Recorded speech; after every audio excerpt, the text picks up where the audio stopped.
Hello, hello, hello, hello. This is Rich Kale here on YouTube. Rich Gen X elsewhere. And it's time to continue Eric The Unready. Of course I want to restore. Sometimes the game can be so silly, can't it? Of course, I'm also trying to get my walkthrough up, so, you know.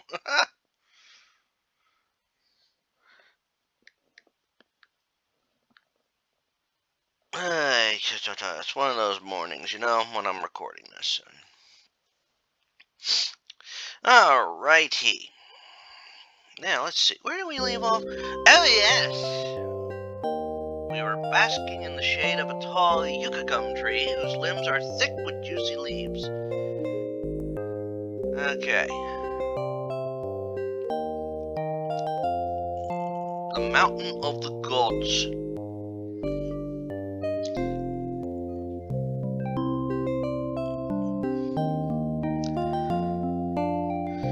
So we're on a Thursday, and we're looking for the crowbar of the apocalypse. Alright. We have to get something. We have to get leave.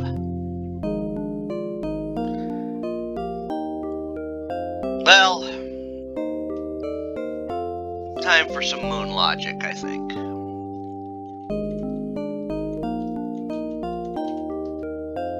You turn around, bend over, and rear your rear end at the beast. He lowers his horn and charges at the inviting target. You straighten up and try to jump out of harm's way, but you trip over your own feet, turning your leap into more of a feeble hop.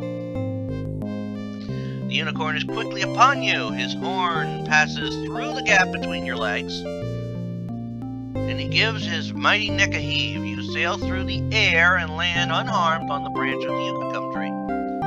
The force of your landing dislodges a dead leaf from somewhere overhead.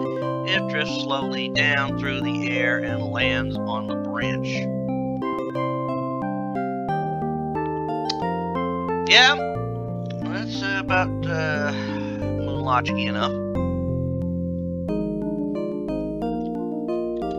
Now let's get that leaf.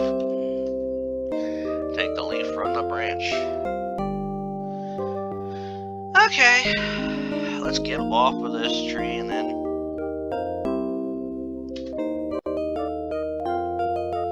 portico!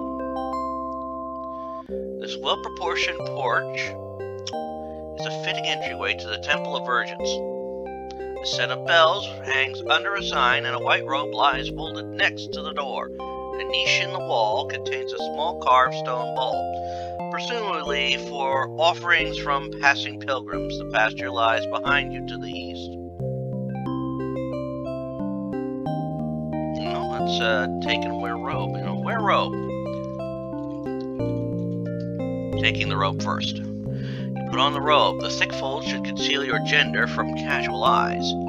And with luck, you won't run into anyone who wants to make a more thorough examination. Oh. Well, I suppose. This way, if those other characters show up.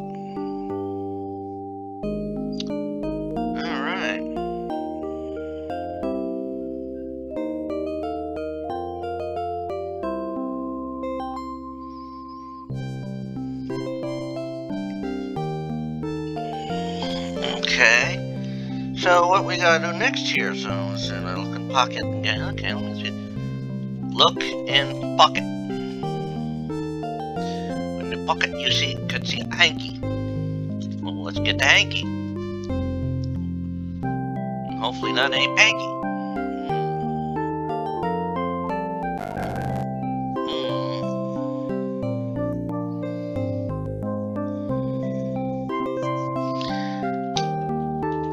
Look at bells. Okay, ring fourth bell.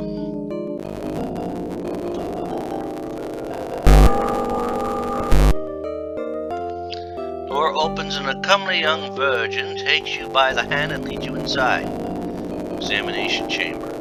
The room is done in muted earth tones, probably in a futile effort to calm the nerves of the women who are to be examined here. It is sparsely furnished with a table and a small stool. The only exit leads north to the interior of the temple, and that is blocked by the Virgin who has been sent to guard you. The girl says, "Welcome to the Temple of Virgins. Naturally, we cannot admit you to our sisterhood without confirming that you are indeed a virgin. But do not worry, the test is quick and painless. It will begin in 15 minutes. Oops! The girl settles into wait. Oh boy. What have I gotten myself into again?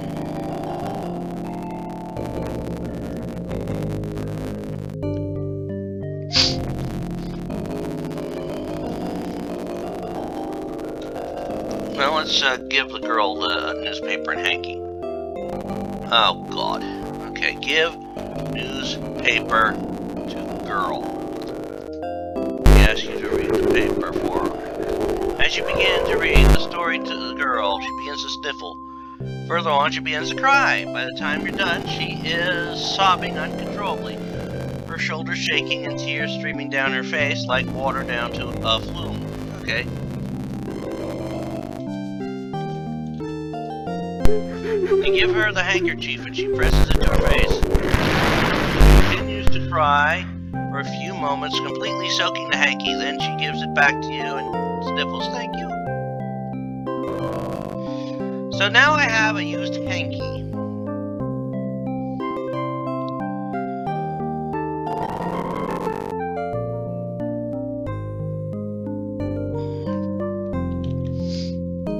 Okay. Comes another woman with a unicorn in tow. As soon as it sees you, the beast starts bucking and thrashing and trying to attack you with its hooves. After a moment, the woman manages to bring it under control and hauls it from the room. Your escort says, "I'm sorry, but you clearly failed the test. Perhaps you should try the Temple of Brazen Hussies on the other side of the meadow." She escorts you back to the pasture, and then she retreats back to the temple.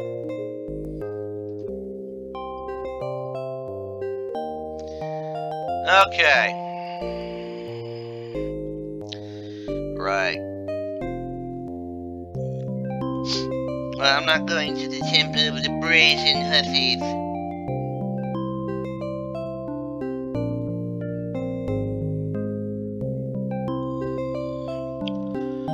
Okay. Alright. Put leaf in bowl. Put hanky in bowl. The dried leaf immediately disintegrates into crumbs, which then absorbs all the moisture from the handkerchief and recombine recombine to form a gummy blob. Okay.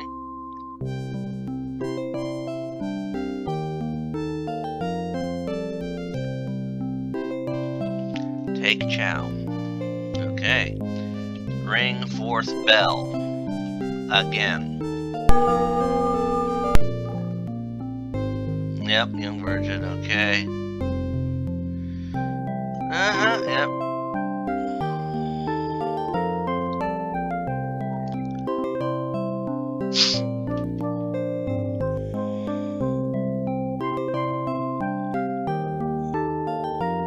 And now I have the chow.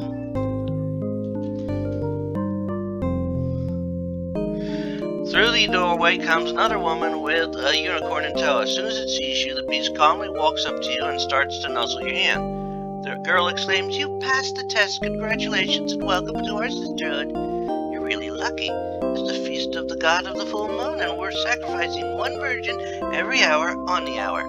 Maybe you'll get chosen, although they usually don't take girls on their first day." She leads you into the main part of the temple, kisses you on the cheek, and waves goodbye.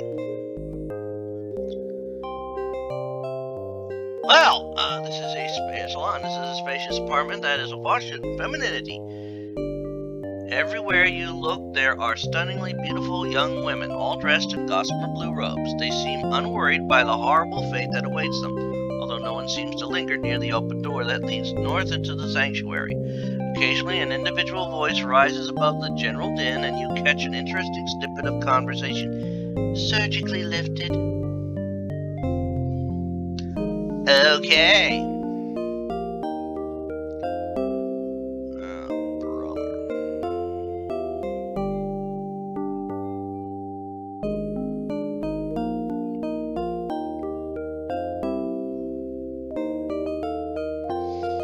Okay.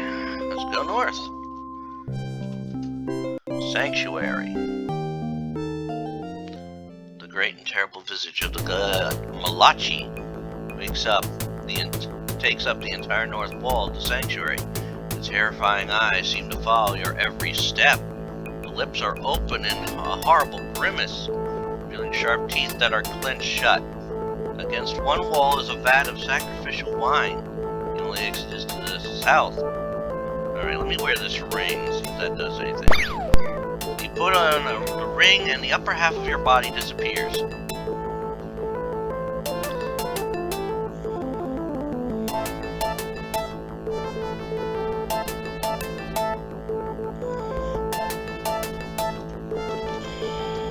Climb into the vat. Dark wine comes up to around your waist, making you now completely invisible. Alright.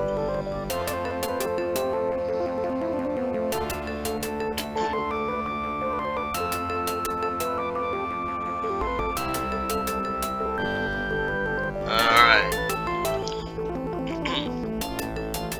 Wait again. You hear the priestess and her acolytes enter the salon. Acolytes enter the sanctuary, conduct a brief search, and then leave again. Moments later, a young girl is flung onto the sanctuary floor, and the door slams shut behind her. Okay. Alright, let me give this book to the girl.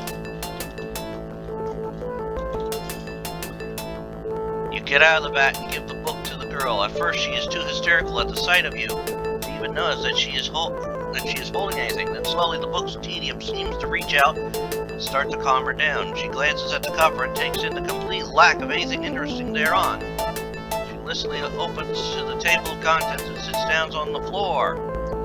She turns the page and gazes at the preface for several moments, her eyelids drooping. By the time the girl gets to chapter 1, she's lying on the floor. You see her lips forming the words, "In the great days of Baldur." And then the book falls from her hand and she's out like a light. Wow.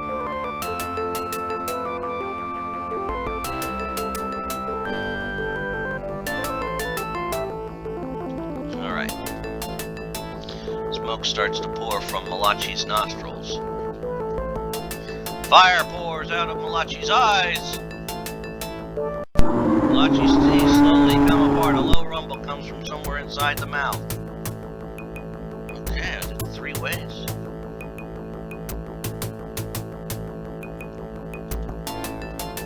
Summoning all your courage, you dive into the blackness, expecting to die at any second. You pass through a wall of flame, and then fall in space for what seems like forever. You land with a thud, which knocks you out for a second. When your head clears, you are aware of a sense of gradual upward motion. Cautiously, you open your eyes.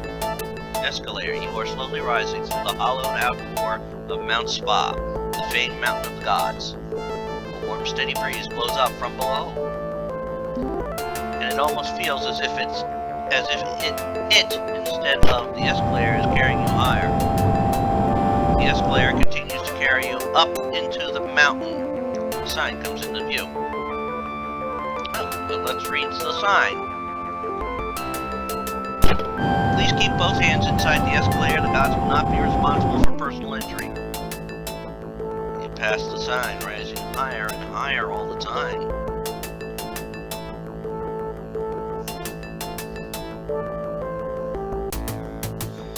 Well, let's wait again. As you near the top of the escalator, you glance up. High above your head, the walls of the mountain come together in an inverted cone, at the very tip of which seems to be a large cork. Before you have time to wonder about the significance of this discovery, you reach the top of the escalator and step off, passing through a wall of mist.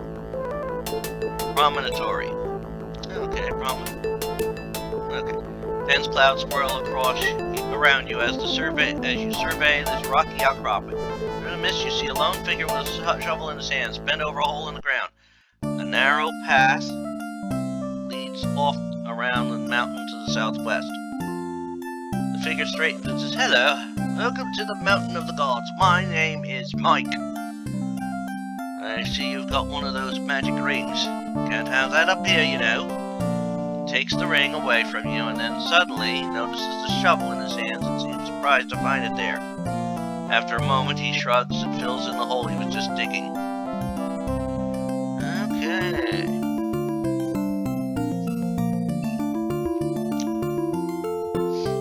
Well, this one's going to take some time, I think. Southwest. Cautiously, you pick your way along the level but narrow path, following its treacherous course around the mountain. After a while, the mist starts to dissipate, and the path broadens to become first a track, and then a road that leads you to some sunny open area near some classical buildings. Agora.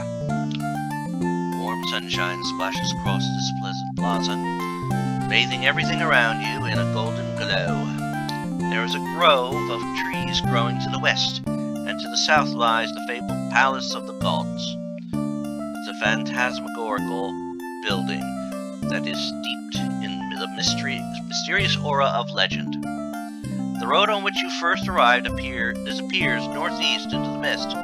Glancing upward, you see that you are nearly at the top of Mount Spa. From every peak comes the glint of sunshine reflecting off something metal. Now let's go west. Glade. Man's imagination holds no lovelier sight than the goddess of beauty bathing in a woodland pool. And here she is, her flawless body immersed in the sparkling water, her auburn hair floating around her like a halo.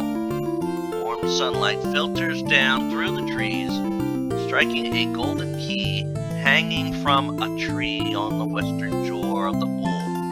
Not a single breeze disturbs the tranquility of the scene as the goddess bathes, her languid movements and gentle ripples lapping against the shores of the pond. Quiet sound magnified the still air of the glade. In the few moments you can tear your gaze from her, you notice that exits lead east and north into the wood. Well, this is probably foolish, but hopefully we don't get turned into a stag. Swing. Oh, God. Alright. Swing, swing. Do you always do like that? Would you like to go out with me next month? Sorry, I'm washing my hair again next month. Nice weather we're having. Oh, it's usually nice up here. The breezes are always warm and gentle. Tell me about the key. I don't know anything about it except it's been there for ages. How come it's so warm even though we're fairly high up a mountain? Perhaps you have mistaken me for the goddess of plains. She's bathing in the next pool over. Look behind you, a giant snake. Silly mortal, there are no snakes on this mountain. Where's your other hand? None of your business. Now put your tongue back in your mouth and be on your way. This has been a titillating conversation. I'm afraid I must go.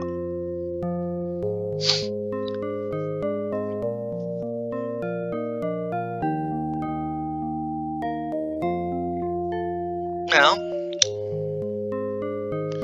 I have to figure out how to get that key. Let's go north. Passing through bands of trees to the north, the weather quickly changes, growing colder with every step. You climb up the mountainside and soon come to a cave. Nervously, you step inside. This windy cave, this is the home of the god of the north wind. Icicles hanging from the ceiling and the snow lay scattered on the ground. God himself is pacing back and forth, swinging his arms, stamping his feet, and mumbling to himself. Well, Let's listen to what he's saying. 5 years in this awful cave. 5 years! And every time I blow my nose or sneeze, one of those bronze sunbathing jerks complain that I'm making it too cold for everyone else. I like to see them try to live up here without sneezing. Well, at least I won't be up here much longer. Today's my birthday, and in 2 more weeks, I'll be out of here. He sniffles. Some birthday. No cake, no presents, no party. Nobody ever sacrifices to the north wind anymore. They save all the good stuff for the god of spring or the goddess of fertility. What good does a virgin do her? I'd like to know. 2 more weeks, though. 2 more weeks and I'm history. Okay, well.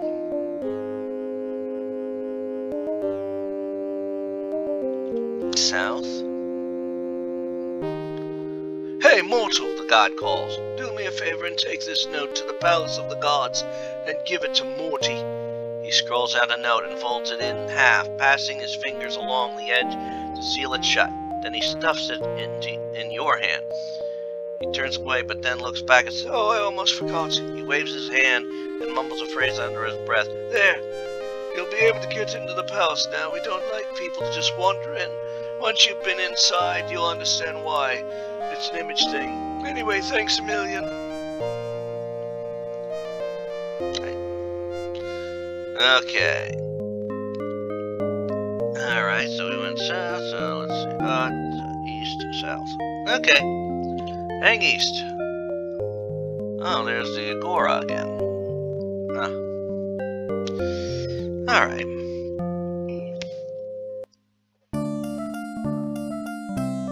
Ooh, excuse me. Alright. You walk up to the facade, then keep walking right on through it. Lobby. This is a sterile fluorescent lit office dominated by a very functional receptionist desk, behind which sits Cleo, the receptionist of the gods. In the background, you hear the suppressed hum of activity. Exits west, east, and north. Against one wall sits a large trophy case. As you cross the threshold into the palace, the seal on the note magically dissolves and the note folds open. Okay. Okay, show note to Cleo. Cleo looks at the note and hands it back to you. Then she yells at the closer, "Morty, someone to see ya." She turns back to you and says, "He'll be out in a few minutes."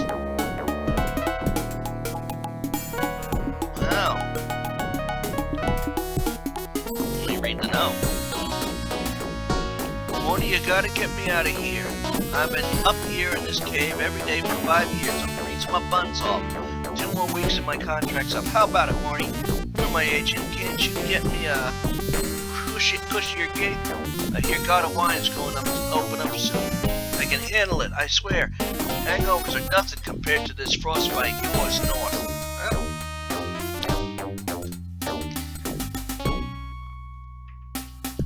The door to Morty's office opens. 2 grotesquely dressed characters emerge. "Remember, Morty, they course we are 2 wild and crazy gods." They do a slow shimmy out to the front entrance.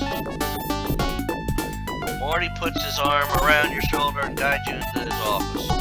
Morty's office is cluttered with tacky bric-a-brac. The walls are crowded with mementos and autographed pictures of him with gods and goddesses. He's an agent. Morty flops into the leather chair behind his desk and says, "Ah, mortal! Don't get many of them up here. Well, what can I do for you?" Oh. Give note to Morty. Morty takes the note and tosses you a small wooden token. "Thanks, kid," he says. He glances at the note, then he wads it up, throws it away, and mouths, "Cleo!" The receptionist comes in and Morty says, "Take a letter. Dear North, I got 2 offers cooking for you right now. One is a 2-year gig as God of the Moon. The other is 6 months as God of Volcanoes. I'm guessing the moon's a little cold for you after this last job, so I'm trying for the volcanoes. It's messy, but at least it's warm. Let me know what you think. Morty pauses and appears to think. Well, that was easy. Now let's head east. Okay, this is a stay. Okay, let's take that costume. You take the costume from the case. Cleo returns and takes her place behind the desk. She takes out some woad and puts it on the desk in front of her. Woad?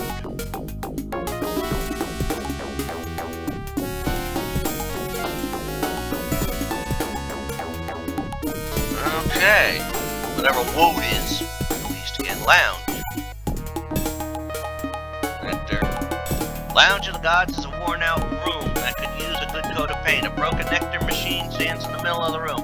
Behind it, a nectar machine repair god is sitting on a couch. The company bulletin board adorns the far wall. Well.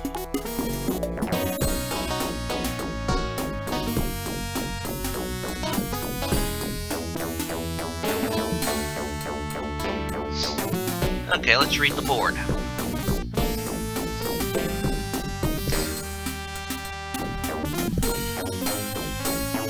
The bulletin board is covered with notices. One of them reads, due to recent complaints, the automatic payroll deduction for life insurance has been discontinued. Well, that would make some sense.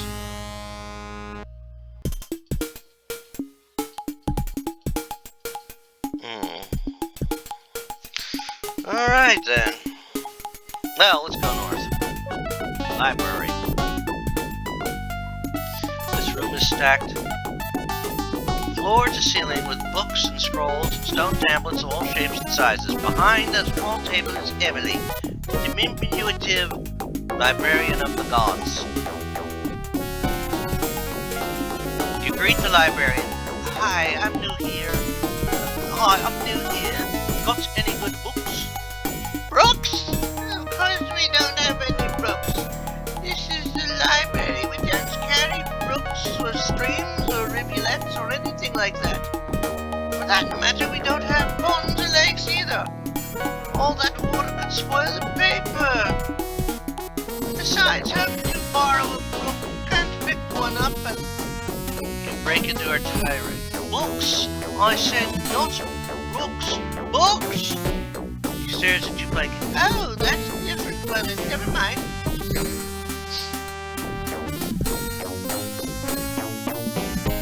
Getting a lot of SNL vibes here. Early SNL vibes. Okay. Let's see. Well, let's down south. Emily puts a hand on your arm and says, wait a minute. Librarian fusses around for a few moments and then says, you know, we haven't had a mortal here in eons. I know we have a few books meant for the mortals, but I can't remember where they are. Perhaps I can find that reading list. She rummages in her desk. Ah, here it is. She blows the dust off of the piece of paper and hands it to you. You can borrow any book you want so long as it's on this list. I seem to have lost my glasses, so when you've made up your mind, just tell me the title of the book you want. Okay. The librarian starts the list away from you and says, sorry, library property. Alright, the repairman god there is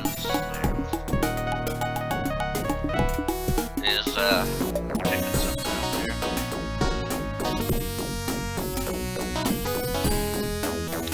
Alright. So let's take care of the next step here. Okay, so we got this repair god. Let's talk to him. See what we can glean from that. When are you gonna fix the nectar machine? When I get around to it, Chop. When I get around to it. When will the machine be hard to fix? No, it's be a piece of cake. Once I get around to it, it only takes me a couple of minutes. This nectar would? No, I don't drink the stuff. I'll just fix the machines. Nectar, gotta have it.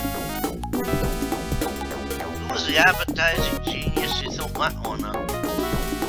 Well, that one. Okay, that was pointless! Alright. Okay. Give Repair God token. Well, what do you know that? Oh, round 2. Round 2. Oh, God. I guess I better get to work.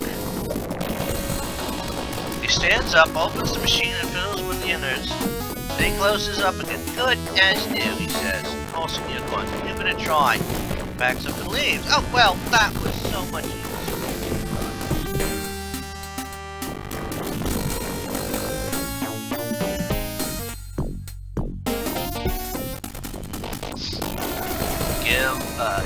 Use penny in slot.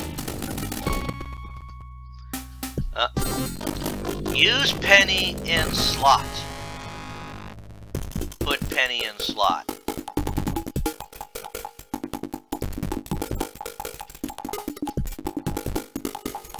Faye falls into the machine with a satisfying chink.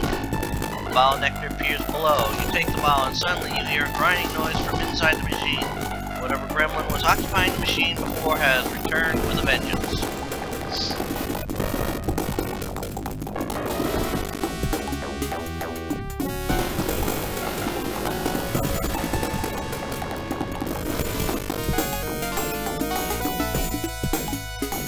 Alright. Well, now we got the nectar. Go back to the library. There's the reading list. Alright, let's read the list. From here to eternity, paradise lost, stairway to heaven. Frick! The 1 minute miracle worker, east of Eden.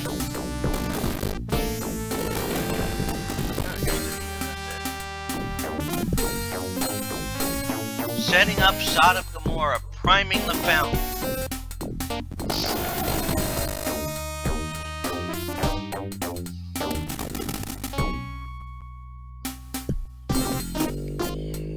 I'll take that one.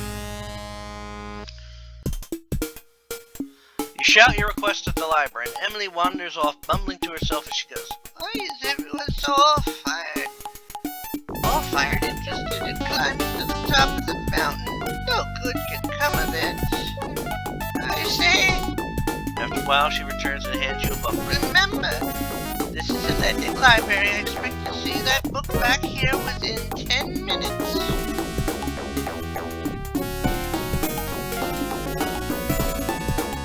Alright, let's read the book. Getting up Spa from Agora. Climbing the mountain.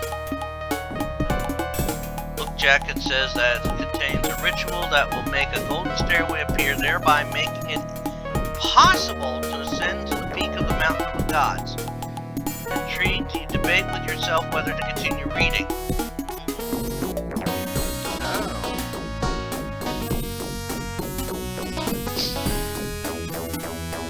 Oh yeah. Okay, south again. Scriptorium.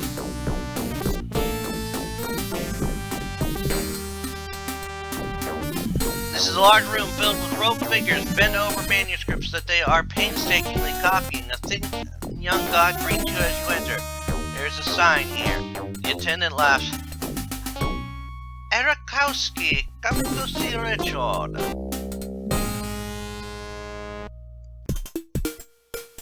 Well.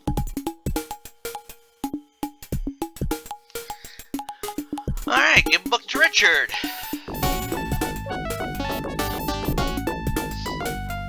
Richard disappears into the back. He returns moments later and hands you a perfect copy, presumably keeping the original somewhere in the back. Richard looks at you and says, "Eric, solving the puzzle, making point. Way to go! Alright!" Oh god, no. This guy's not funny. This is not not fun. I never did like these.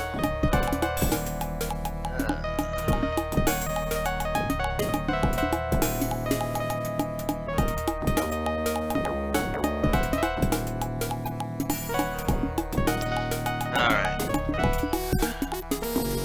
The voice trails behind you. The Rickster, leaving Richard behind. Oh, God. That's a Rob Schneider character. I never understood why people thought that. Book. Rituals for causing the golden stare to appear. First, prepare thyself by wearing the sacred costume of Og, and by smearing thy cheek with woad. Then thou mightst seemest pleasing in the eyes of the great god Otis. Then, whilst holding a copy of this sacred ritual, shalt thou perform these actions in sequence, remembering all the while that a departure from the correct order shall take thee back to square one. Here then are the steps of the ritual. First, whilst in the Agoria, stand upon the holy egg of oblivion, so that memories of all gods other than the great god Otis shall be erased from thy mind. Second, partake of a lively slime wig, a live slime wig, the animal most sacred to the compassion god Otis. Third, turn around, that thou might be seen from all sides by the all-seeing, all-knowing god Otis. Fourth, turn around again in case Otis wasn't watching the first time. Fifth and finally, thou must squawk like a chicken, for this above all others is the noise most pleasing to Otis, the great and powerful.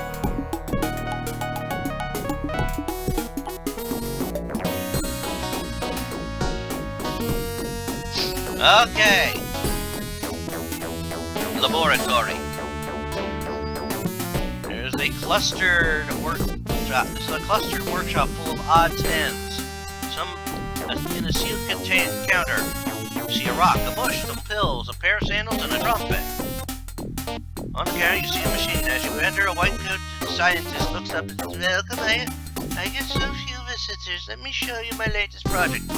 That's a large machine that is sitting on the counter. This is a prototype of an all-in-one plague machine. Up until now, our operatives have had to carry a separate piece of equipment for each plague they wanted to evoke.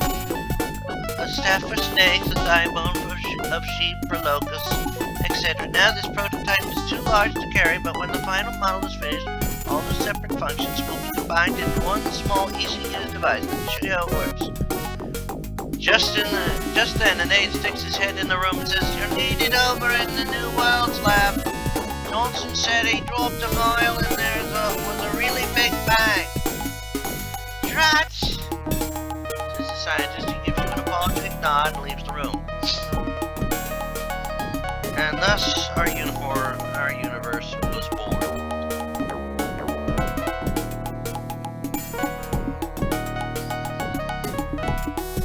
Alright.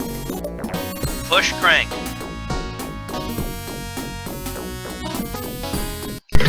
Give the crank a turn and suddenly you are knee-deep in slime wigs. They immediately disappear through cracks in nearby walls. But one of them is slower than the rest and is left behind. Well, let's get that slime wig.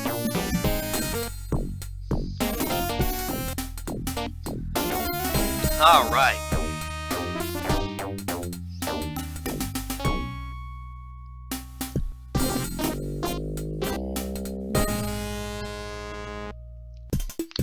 Well, I think this is a good part to call it an episode. As we have gotten halfway through Wednesday here.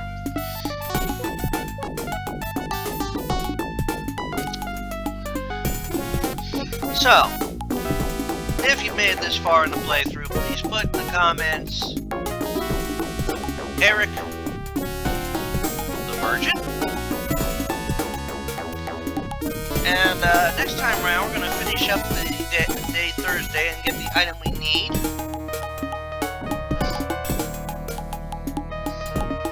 Getting close to figuring things out and getting things done here. I do hope you enjoy this, and I hope you check out all the other playthroughs I do that go up on the channel. They premiere it every day at 3 p.m. Eastern. Besides this, I'm working through the the Assassin's Creed series. Currently on the first game of that, but I'm playing through it for the podcast games my mom found as well. Currently on Brotherhood at the time of this recording. I'm also working my way through, but I'm working on the first game for the channel right now. Working my way through the spellcasting series, currently on Spellcasting 301, the last one of the series, Spring Break. Working my way through the Indiana Jones franchise, currently on Indiana Jones and the Infernal Machine. Working my way through the Shantae series, currently on Shantae. I played through the first one already. Well, no, the third one already, I should say. Played the games, runs through the game of Monstrum, working my way through Deponia, the complete journey. And the last part of that, Goodbye Deponia. And then I'll be doing the Doomsday Deponia. Working my way through the Leisure Suit Larry series as well. Currently on the second game of that. And a bunch of other games that premiere at 3 p.m. Eastern every day. At 10 a.m. Tuesday through Saturday, weekly I have stuff premiering. Tuesday's usually a fake reading. Wednesday is one of the first 7 Final Fantasies. Thursday is usually Dead by Daylight. Friday is usually a fighting game, ladder mode right now. Although, once I get done with the ladder mode for Injustice 2, I might switch things up. If I have Mortal Kombat 1, that is. And also, I am working my third Friday and Saturdays are usually retrospectives for games I've completed. So, until next time, I want you all to take care, I want you all have fun,